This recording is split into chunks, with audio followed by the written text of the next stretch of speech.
Good afternoon, everyone. Thank you so much for joining us. My name is Chelsea Foxwell. I'm the director of the Center for East Asian Studies, and it's a pleasure to welcome you here tonight to our final lecture. Is that correct? Our final lecture in this academic year's CEAS lecture series. So this series is co-sponsored with the University of Chicago Library.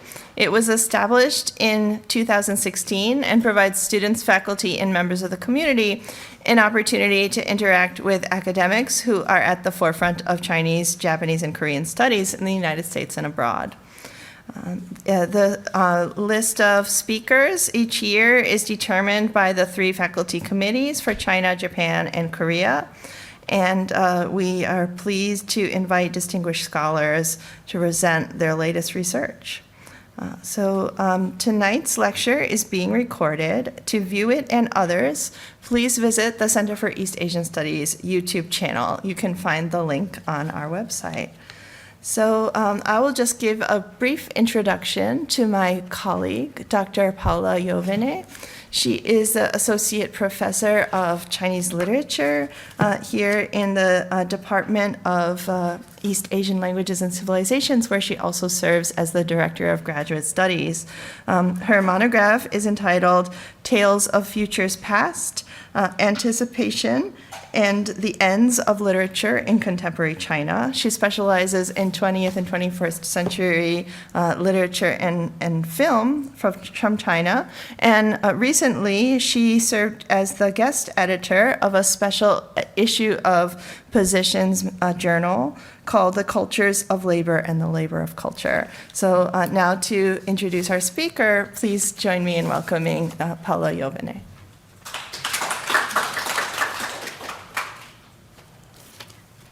Thank you, and thanks to Chelsea for the kind introduction, to the staff of the Center for East Asian Studies for helping us organize this event, this talk, and for all of you for coming in what is certainly a very busy one, but last week, week 8 of the quarter. It is my honor to introduce Professor Alex Deforge today. Professor Deforge obtained his BA summa cum laude at Harvard and his PhD at Princeton University. He joins us today from the University of Massachusetts in Boston, where he's also department chair. Professor Deforge is the author of 2 books, Mediasphere Shanghai, The Aesthetics of Cultural Production, which was published in 2007. This book admirably brings together formal and social analysis in a path-breaking study of the Shanghai media industry.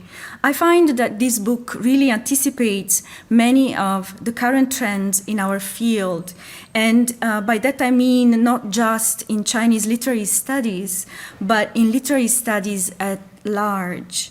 Indeed, in the last 10 years, renewed attention to problems of literary form has been accompanied by an expansion of the very notion of form beyond the purely textual. Already in this book, however, Professor Deforge introduces us to a dialectical consideration of the relations between the aesthetic, the economic, and the social attributes of installment fiction in ways that do full justice both to the texts themselves and to the material circumstances from which they emerged.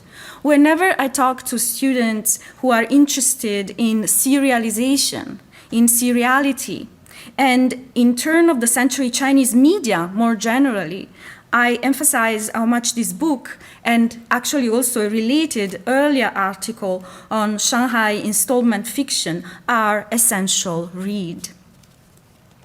But Professor Deforge's second book, Testing the Literary, Prose and the Aesthetic. You'll see that the aesthetic is a word that comes up recurrently in his work. So Testing the Literary, Prose and the Aesthetic in Early Modern China, published by the Harvard University Asia Center in 2022, shifts attention to the infamous Baguwen, the 8 legged essay, which is arguably the most widely read and written literary genre in late imperial and even, early modern China, but also the most denigrated one. The book is a tour de force, both for the sheer amounts of challenging materials it analyzes and for the cogent arguments that it proposes.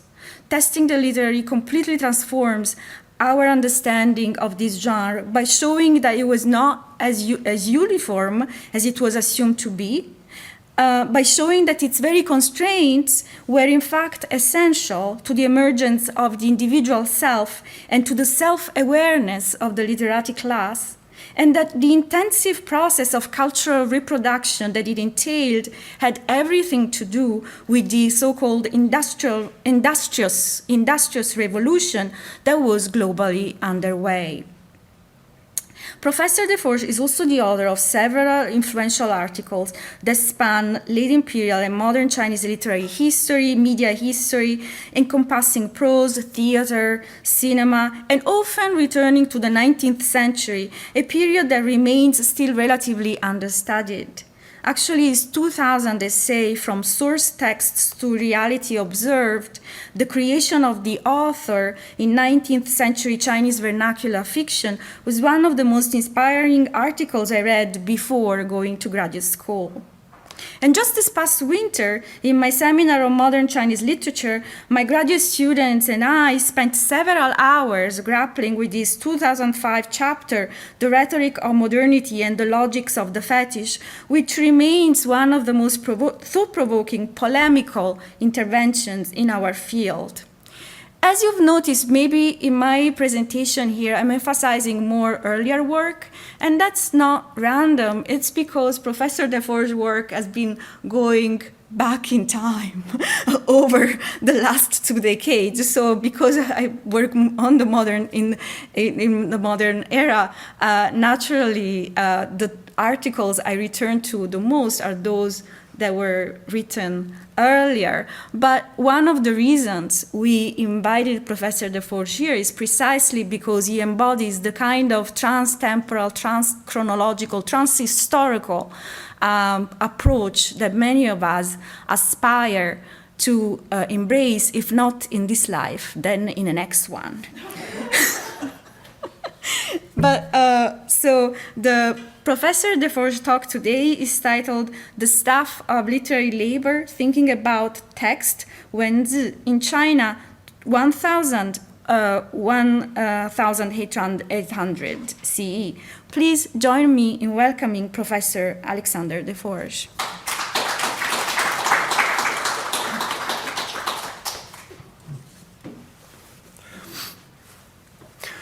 Yeah, I'd like to begin by thanking Professor Iovene for the invitation and also for that wonderful introduction that I think way overstates my contributions. Maybe I shouldn't be thanking you because it sets up some expectations that may not be fulfilled. I also need to thank Professor Zeitlin for teaching me classical Chinese, with the qualification that any mistakes that I make in readings today are my fault and not hers. So, what do the classics, bureaucratic memos, and vernacular fiction have in common? How can one write about writing without taking the axe handle as a model? It's 操复法科. What would it mean to understand literary writing itself as a material substrate rather than a surface applied? The answers to these questions come together in an epistemic shift that begins in the Song dynasty, reaches its fullest realization in the late Ming, and echoes into the 18th century. A transformation that begins in everyday practice and conversations between teachers and students, and ends with the term wenzi, attempting to supplant wen as a useful term of literary art. And central to this shift is the imagination of a general scope for textual labor.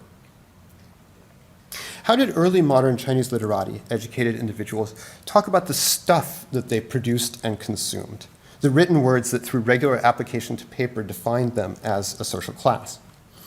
We know a great deal about serious discourses on literature, from moralistic assertions that wen is a vehicle to convey the way, 文艺载道, to metaphysical reflections on the deep correspondences between human patterns and the patterns of the universe. But how do literati talk about memos, reports, petitions, write-ups of cases, and other bureaucratic paperwork that filled their inboxes and their outboxes? Or for that matter, poetry composed at drinking parties, prefaces written for cash, or biographies written in return for some past favor? Or even the examination essays that were supposed to be speaking for the sages and the worthies?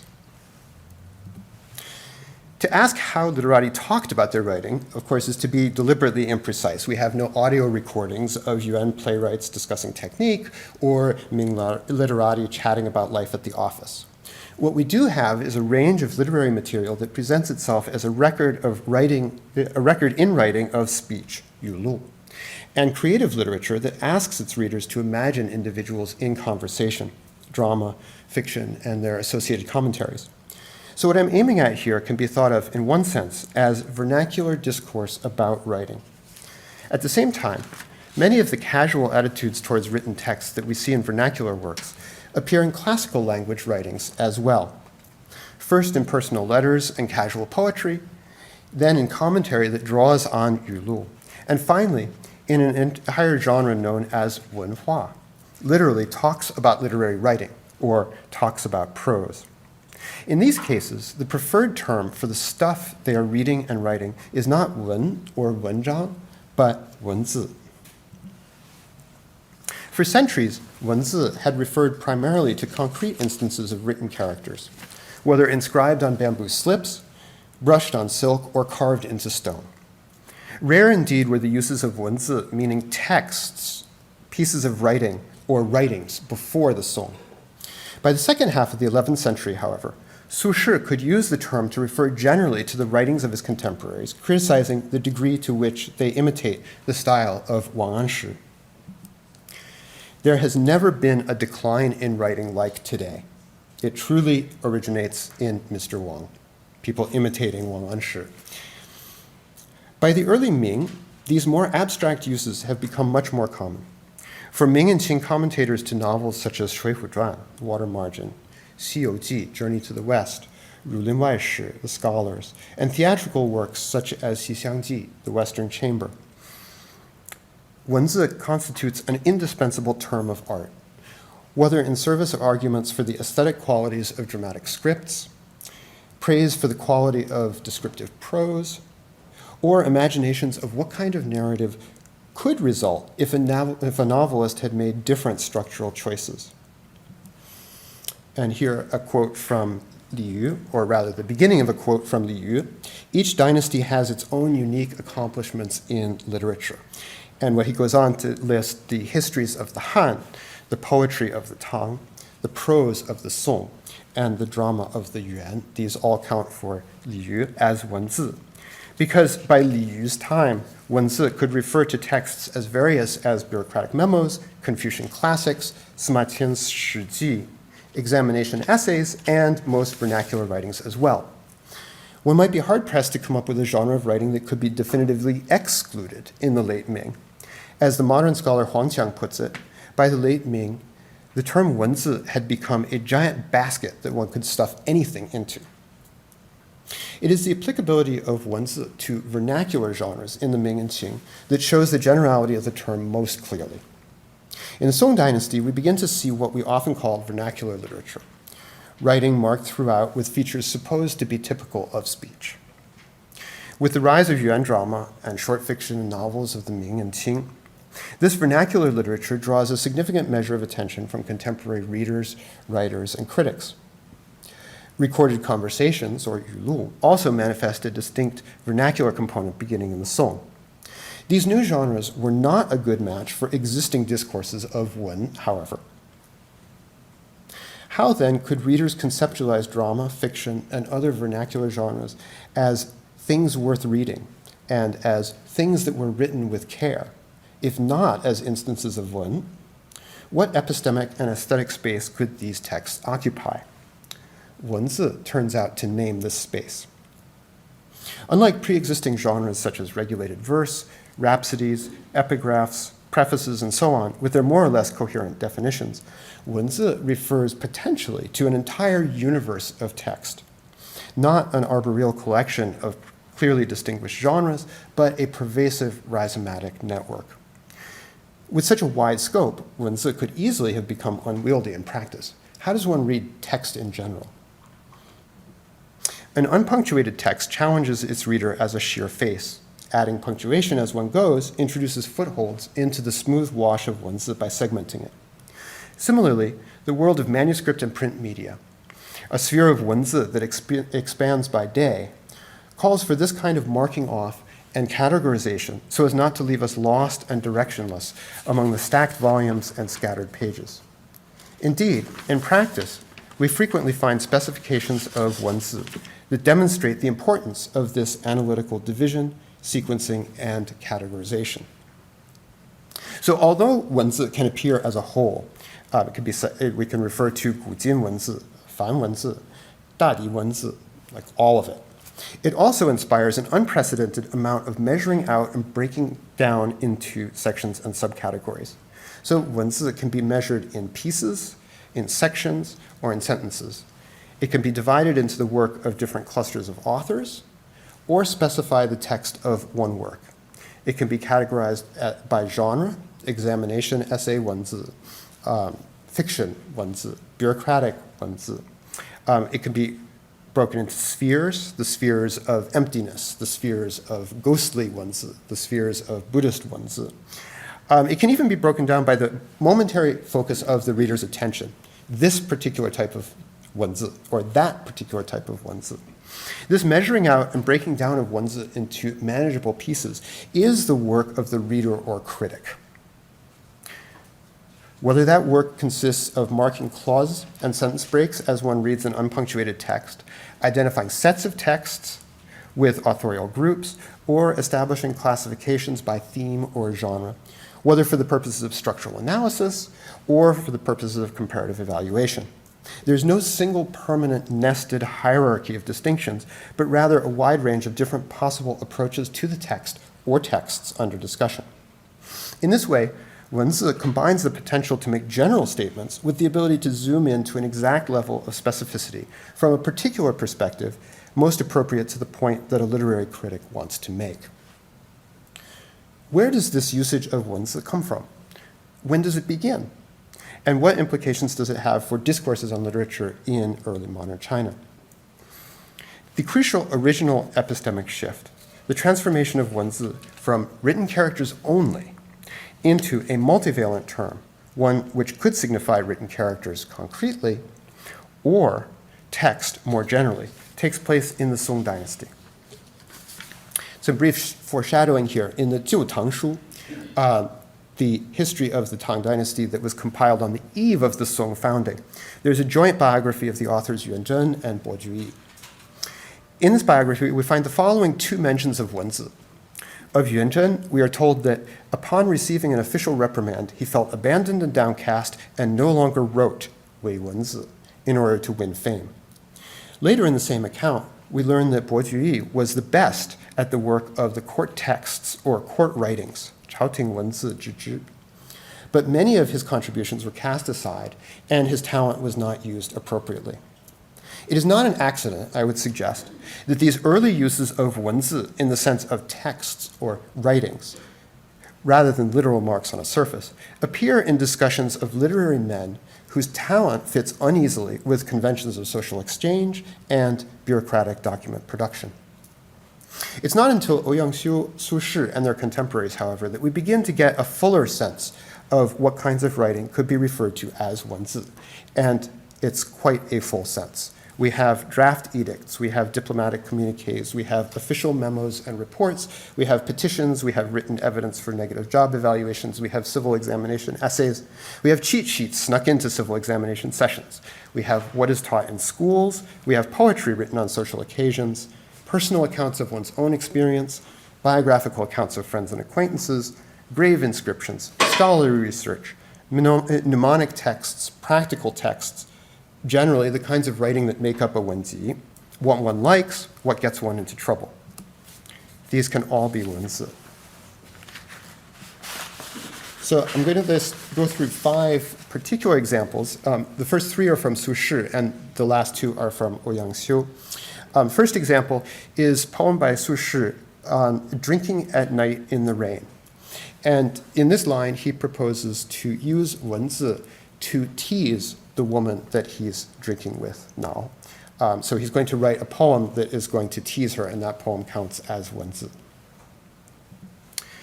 Second instance comes from a letter written by Su Shi after he'd spent a year in exile already in Huangzhou. And he says, after having given offense, I no longer dare to produce writing. I no longer dare to 做文字.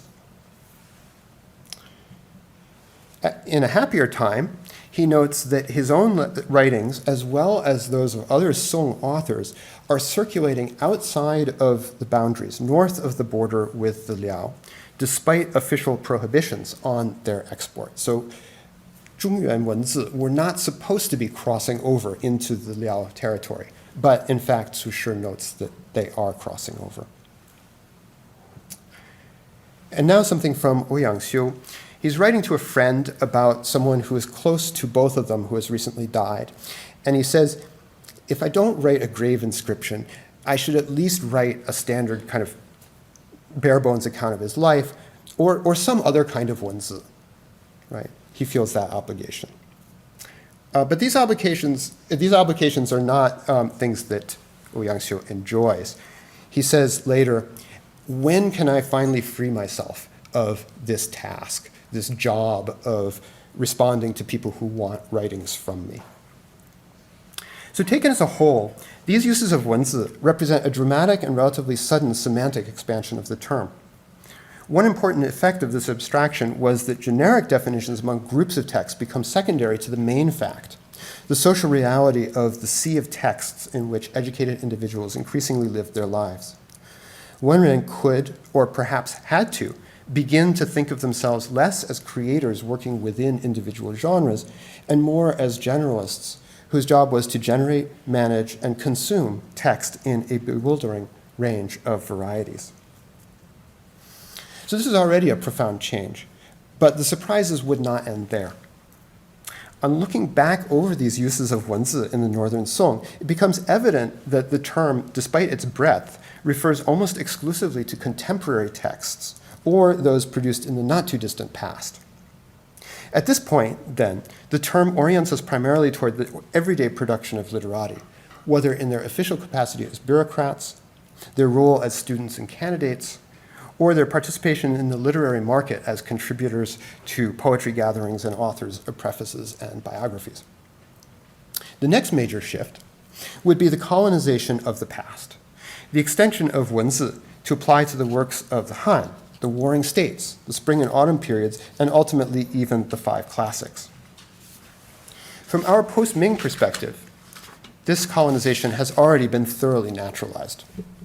But given the insistent contemporaneity of wenzi in the Northern Song, its close ties to an immediate social context, the contingency of this extension to include the distant past must be recognized.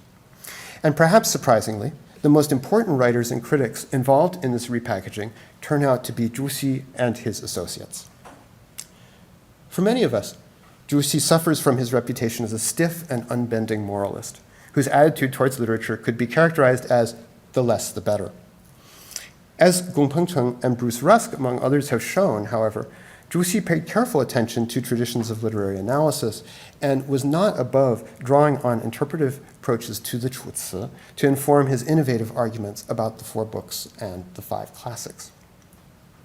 More than any of his predecessors in canonical study, Zhu Xi was concerned as much with making it clear to his students how to read as he was in instilling his own interpretations in their minds.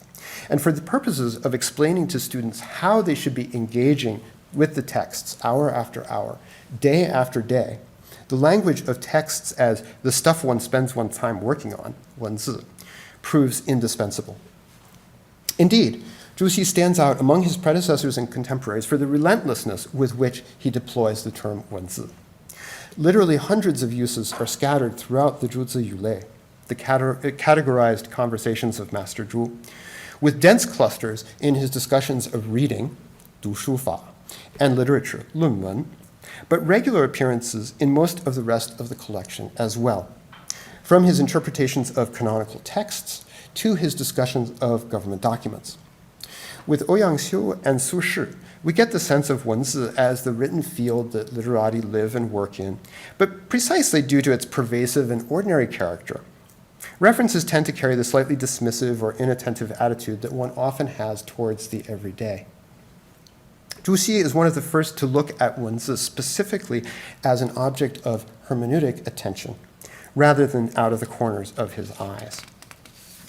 He presses a term that has gained a certain measure of currency in general conversation into the service of his own particular ideology of reading. For Zhu Xi, wenzi refers not only to personal letters and other literature of social exchange, examination essays, and government documents, but also all the genres of writing traditionally considered to exemplify wen, such as parallel prose, rhapsodies, and regulated verse, and most significantly to historical narrative, the Confucian classics, and the four books as well. Subsuming all these diverse genres under the rubric of wenzi flattens conventional hierarchies and implies that the same kind of hermeneutical work yields results when applied to this entire range of varied texts. It highlights what they have in common rather than emphasizing generic difference. And here I'm going to give three examples, one from the Daxue, the first one, and then from the Lunyu, and then the Mencius. So the first is Zhu Xi talking with a student about the Daxue, and he's not satisfied with his student's response to the question about Daxue. And he says, when you are reading text, not only the Daxue, but generally when you're reading text, kan wenzi, you have to look at the crucial parts. And there are these sections, and each of those sections will naturally have a crucial part that one has to look at. It's like if you're composing a poem. That poem will also have its crucial part. So he's thinking of the Daxue as a series of sections, each of which can be thought of as analogous to a poem composed by a contemporary author. So, second example is from the Lunyu, which, of course, the more you read it, the more flavor comes out. But whenever you look at text, kan wenzi, you need to look at the intention behind where the ancients place their words and how they choose their words. And this is actually kind of like when we're reading the essays of our predecessors, our immediate predecessors. Each of those essays will have a point that you need to figure out. What is the intention that the person has in writing this essay? And then he cites a line from a poem of Du Fu. I now understand even better. I'm even more aware of the difficult effort that is involved in skillful mastery of writing. Okay. Finally, I'd like to give this example of him talking about the Mencius. He says, Mencius, when he's in conversation, sometimes he will make two statements, and then he will develop a fuller argument in two sections, and each section corresponds to one of the statements that he has begun his discourse with. And this is just like people of today writing their essays, okay, writing their prose. So it's precisely the decision to consider these varied works generally as wenzi, rather than separating them out into different categories, that makes these cross-generic readings work. A second distinctive aspect of Zhu Xi's use of wenzi is its close association with an energetic, even obsessive approach to textual interpretation. Reading text, kan wenzi, requires absolute focus and frequent rereadings of difficult passages until they have been fully absorbed. As we see in these examples, the reader should attack the text like a fierce general, should interrogate the text like an unforgiving jailer, should trace the origins of the text structure as if one were on the trail of a thief, block all the exits through which the text might flee, and once the reader has entered into the text, roll around in it and make every blow count. And so we see from this that the Du Fu poem, the reference to Liang Gong Xin Ku, the effort with which one becomes skillful, it's not just the writer, it's also the reader who has to put this effort in. So I'm actually going to skip over the next slide in the interest of time, but just note in passing, these are some examples of wenhua. The very first example here is actually an anthology, 古文观见, compiled by Liu Zuqian, Zhuxi's contemporary and sometime collaborator, sometime differed, but agreed on the importance of putting hard work into understanding texts, reading texts. So at this point, I've traced the new uses of the term wenzi that allow critics to imagine a general scope for textual labor. In the remaining time, I'd like to focus on two further implications of this epistemic shift. First, the inclusion of vernacular writing in the category of the literary, which we haven't seen yet fully, as the product of literary work and as an object worthy of literary critical readings. And second, the alienation of criticism from literature, an alienation that transforms literature itself in the Ming and Qing from form to content and from surface to substrate. So, first the vernacular. The assertions about text found in Zhuzi Yulei and other collections like it appear to be drawn from face-to-face conversations about written texts. As Rivi Handler-Spitz has pointed out, the self-presentation of these recorded conversations, quote unquote, should not be taken at face value. They are, in fact, written products, despite their persistent use of language that signifies conversational interaction. For the purposes of my talk today, however, our inability to ultimately assess the fidelity of these works to actual conversations in the moment is not really an issue. What is most significant is that, given a mode of writing that is identified as vernacular, which can be counterposed against, juxtaposed with, or even integrated with a mode of writing identified as literary, wenzi, in the sense of text, writings, appears most regularly in works with vernacular components or inclinations. It's tempting to say that wenzi is the term that speech uses to talk about writing. It's probably more precise, though, to say that wenzi is the term that writing imagines speech to use when speech talks about writing. So writing several decades after Zhuxi, Lin Xiyi drew on a lineage that traced its inspiration back to Cheng Yi and Hu Yuan to compose works of vernacular criticism. He has 3 oral explanations of major Taoist texts. These oral explanations, kou yi, the Dao De Jing, the Zhuangzi, and Liezi. In the preface to his Zhuangzi Yan Zhai Kou Yi, Lin Xiyi's vernacular explanation of the Zhuangzi, Lin makes both a philosophical and a literary argument for the value of the text, claiming that it cannot be understood through approaches appropriate to ordinary writing, 寻常文字之西境, and suggesting that Su Shi's entire oeuvre draws its inspiration from the Zhuangzi.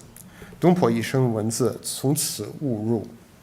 These are arguments for why the Zhuangzi should be taken seriously. In his relatively lengthy explanations of each passage of the Zhuangzi, Lin invests the labor that Zhuxi asks readers to put into the reading process and produces literary analyses that recall Liu Zuqian in their emphasis on formal questions and prefigure the detailed focus on the workings of the text that would become common in wenhua of the Ming. So Lin Xiyi's work makes it clear that as of the Southern Song, there is now a vernacular criticism of literary writing. What we haven't yet arrived at is a criticism of vernacular literature. And here I want to step back for a moment from my rather myopic focus on terminology and phrasing and consider the significance of the broader context. There's no question that increased bureaucratization, further systematization of the civil examination regime, and the boom in print publication over the course of the Song contributed to the sense that wenzi constituted a sea in which literati swam. 2 aspects of Yuan dynasty government not only intensified this sense, but inflected it in a distinctively vernacular direction. First, examination system reforms under the Yuan removed the traditional literary path to the Jinshi degree. In the words of the 1313 memorial included in the Yuan Shi, the history of the Yuan, study of the canon is the way through which one cultivates the self and rules others. Literary composition is merely snatching at phrases and embroidering sentences.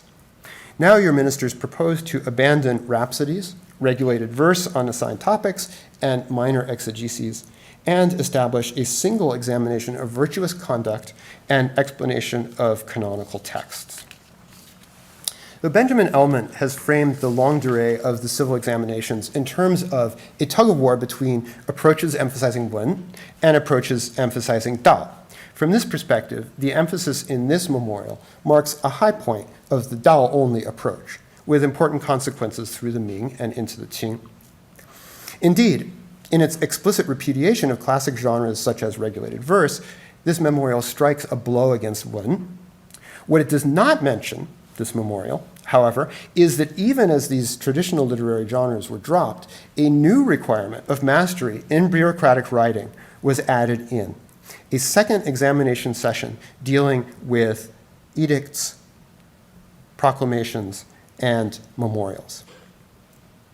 As the modern scholar Shou Fuyin makes clear in his hopefully soon to be forthcoming book, the version of this memorial preserved in the Yuan Shi represents a retrospective attempt to shape a particular narrative of the triumph of Chengzhu ideology in the 1313 reforms, in which Chinese literati were given the deciding role. A look at the original proposal, written in Sino-Mongolian, by a rather more multi-ethnic and multilingual committee, however, suggests a different story.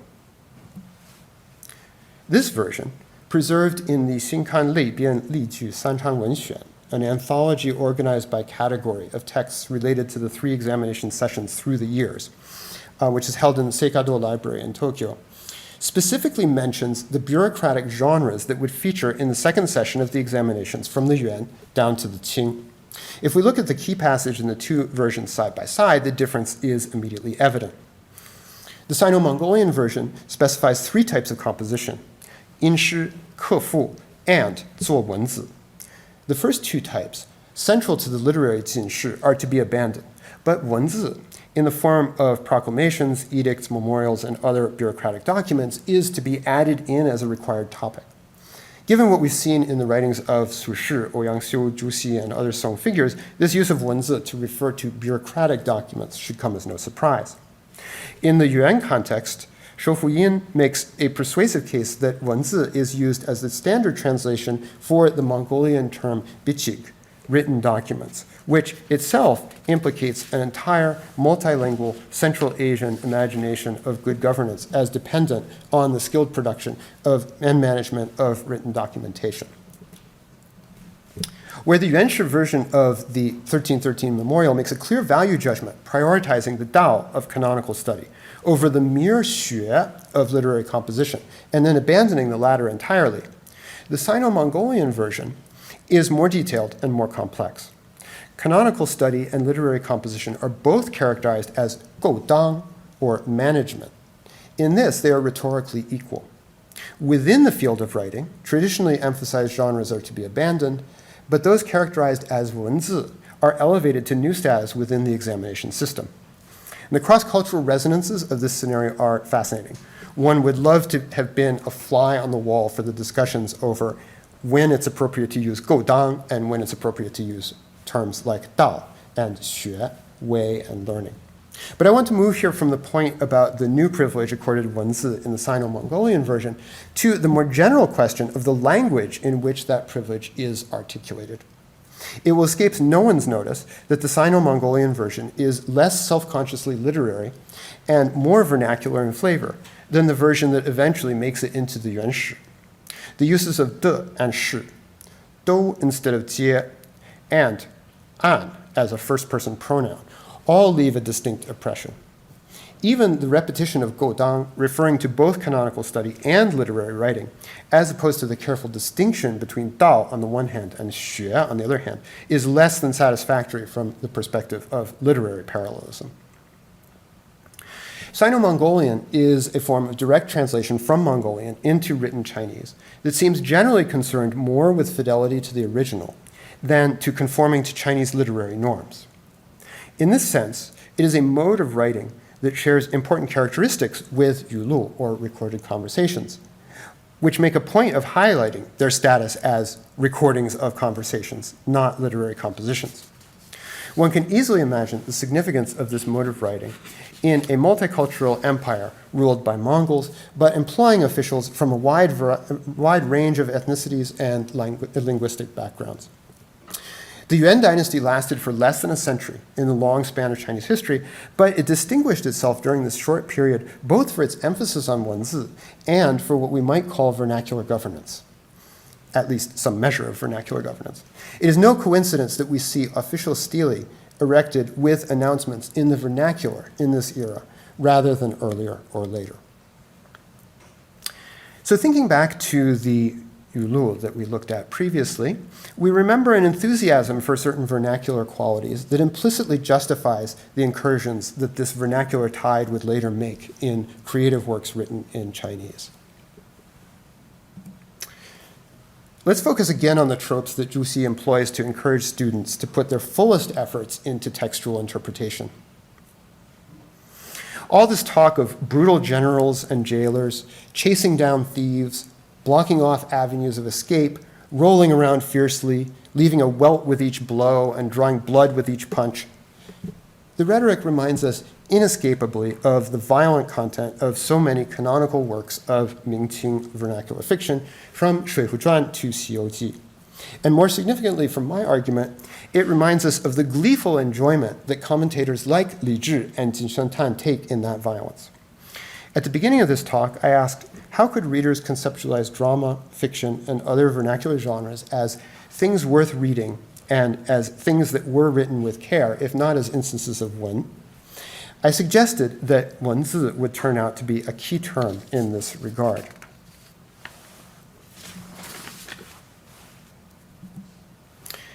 And here I'm just going to give two examples of comments from 水浒传.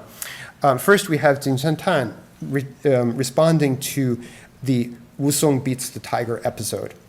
And he says, we have here a piece of wenzi in which heaven is shaken and earth quakes, and it's all tied up with these four characters, 忠厚仁德. This is something that I'm afraid even Sima Qian might not be able to do. He might not be able to realize this. Then the second comment is the 卓吾先生批评中医水浒传, which may or may not be Li Zhi, but often taken to be Li Zhi, in response to Lu Zhishen's drunken mischief at Wu Taishan. And he says, in this hui of wenzi, we have an image of someone who is becoming a Buddha and making himself a patriarch. Not because he's sitting there with his hands folded and his eyes shut like a monk with no Buddha nature inside, but rather because he's wreaking complete havoc in his drunkenness and showing his Buddha nature in that way. So as Andrew Plax, David Ralston, and other scholars have shown, Li Zhi, Jin Shengtan, and other commentators on vernacular fiction and drama draw on elements of narrative analysis found in prose anthologies and wenhua that date back to the Song, and the term wenzi plays a key role throughout. But this continuity does not represent a dramatic appropriation of a dry literary term for a new use in a vernacular context, as much as it extends a rough vernacular flavor inherent in the term from its earliest appearances in the Southern Song, recorded conversations, and the casual everyday feel of the term that was clear in its earliest uses in Northern Song letters and personal accounts. Even as production in such vernacular genres as drama, short stories, and eventually the novel takes on increasing prominence for readers and writers, and extended interaction with Jurchen and Mongolian elites led to new attention to the commonalities and divergences among speech, writing, and meaning, the originary ground of the wenzi tradition in recorded conversations discourse made it impossible to fold discussions of wenzi back into a generic box that could be fit under the polite rubric of wen. Yet this inability to fit in ultimately gives wenzi the freedom to comprehend genres that could never have made sense as wen. And here we return to the axe handle. Lu Ji's 3rd century CE Wenfu, Rhapsody on Literature, makes an explicit point about literary criticism that echoes down through the centuries that follow. By choosing to use a literary form to write about questions of literary form, Lu Ji uses an axe to hew an axe handle. 操复法科. The model is close at hand, and the work is fundamentally reflexive in nature. I think it is fair to say that a great deal of the canonical tradition of literary criticism keeps that standard in mind as it addresses ontological, epistemological, and aesthetic questions about wen. Liu Xie's 5th century Wenxin Diaolong, the literary mind and carving of dragons, for example, is composed for the most part in highly patterned 4/6 prose. As Stephen Owen suggests, the logic of that form itself regularly leads Liu Xie into analytical conclusions that the critic himself must attempt to call into question, reverse, or even transcend. The criticism that talks about wenzi is different. It addresses the work as an object of analysis that is separate, and not in any sense a formal model for the analysis that will be produced. By freeing us from the tyranny of the literary model for writing criticism of literature, the reconceptualization of wen as wenzi not only allows for what we may call vernacular criticism, but further opens the door to an even more radically different system of inscription, quandian, or punctuating and marking for emphasis. Several decades ago, Gong Pengcheng argued that by the Ming Dynasty, pixuan quandian, commentary, selection, punctuation, and marking for emphasis, had very nearly become the basic method for reading texts. The emperor reading memorials from his officials, the teacher reading students' essays, friends and relatives of the author reading novels like Hong Lo Meng. In all cases, brush in hand, the reader marks up the text. When the late Ming stylist Ai Nanyin got his examination paper back and found that the examiner made no marks past the first few sentences, he was outraged. You didn't even read the essay. Facing a block of text with no punctuation marks, it's the primal scene of reading, especially when there's no rhyme scheme or fixed line length to scaffold our approach. I think we have all had the experience of encountering that sheer face and taking a moment to summon our strength. As we saw previously, wenzi is something we are called to segment and decipher. Wenzi designates something that exists to be marked up by its reader. But this means that quandian is not only a method of reading, it is also a system of inscription, a mode of writing. And this is an example of an exam-style essay written on a topic taken from Xixiangji. It's a manuscript version, and it's been marked up by a very avid reader who not only punctuates it, marks emphasis, divides it into various parts, and comments on the best aspects of the essay. Adding punctuation in this way is the reader's way of imposing structure on the text, applying their own patterning to it. The circles or teardrop-shaped marks used to demarcate phrases could also be used to add emphasis, raising certain sections of the text above others to better catch the next reader's eye. So you've got the smooth text you're starting with. You're not only chopping it up into pieces, you're also pushing parts up and saying, pay attention to this, making it rough. Both of these functions are closely connected to speech. Punctuation regulates the rhythm according to which the text would be read aloud, if you're reading it out loud. And marks of emphasis indicate moments in which the reading voice could gain force or volume. But what I want to emphasize here is the extent to which quandian represent a visual pattern applied to the existing text by the reader. These markings consist of small circles, teardrop-shaped dots, triangles, dashes, longer lines parallel to the flow of the text, interlinear comments, and many other less frequently seen markings. They often appear in ink of a different color from the original text. Sometimes we have markings in as many as 3 or 4 different colors, each with its own defined function, as in the case of Gui Youguang's famous 5-color edition of Shi Ji. What I'm suggesting is that these marks themselves constitute a visual patterning that is applied to a material substrate. But what is the material substrate there? To think of a literary work as wenzi is to set aside for a moment the conventional distinction between wen and zhi, between surface pattern and underlying substance, that was so crucial to the Wenfu and the Wenxin Diaolong, and subsequent works of criticism inspired by them. It is to take wen itself as a substance that can in turn have patterns applied to it and imposed on it. This process is understood best not as form versus content, surface versus interior, but rather as the layered sedimentation of literary production. And these are a couple of pages from Tang Biao's 17th century 读书作文谱, a manual for reading and writing that has indeed multiple layers. We have the original text. We have punctuation that was applied to the original text and included in the print edition. And then we have further added punctuation and emphasis marks written in by the owner of this particular printed edition by hand. And then finally, we have additional sticky notes pasted in the margin. Each surface phenomenon, itself opposed to some kind of content, reveals itself to be a substrate that in turn has the potential to support a new surface. So in closing, I would like to return to Du Fu's comment that 两公用辛苦, cited by Zhu Xi.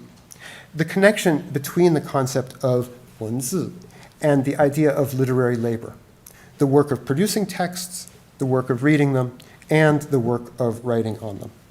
Wenzi is seen always in its social context as an object of labor.